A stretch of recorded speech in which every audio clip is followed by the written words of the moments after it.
Steve Davis and Jimmy White had a fierce rivalry on the snooker table, with the whirlwind admitting he wanted to hit the six-time world champion with a cue. Few names in snooker history command as much admiration as Jimmy White.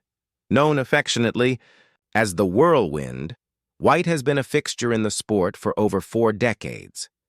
Despite reaching the World Championship final on 6 occasions, victory eluded him each time, with 4 of those losses coming at the hands of the legendary Stephen Hendry.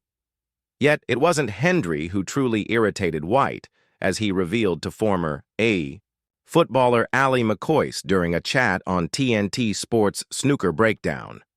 "For me, Hendry had the mettle and determination," the 62-year-old said.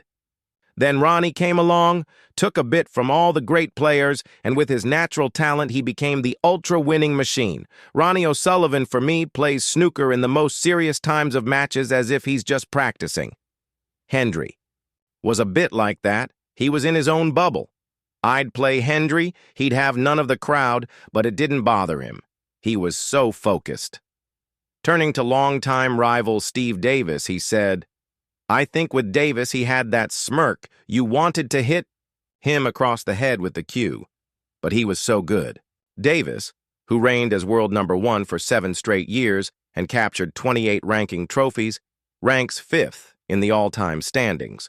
The rivalry between Davis and White was a staple of 1980s snooker, their contrasting personalities and approaches, making for compelling matchups.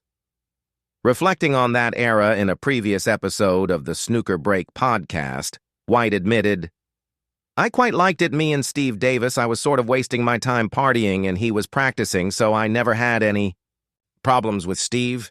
But you knew if you were playing Steve Davis, you were going to be in a war. I had a rivalry with him that lasted for 5 or 6 years, and I think it was quite healthy for the game." Even now, White remains active on the professional circuit, recently advancing past the initial round of a tough 4-stage qualification as he eyes a crucible return later this month.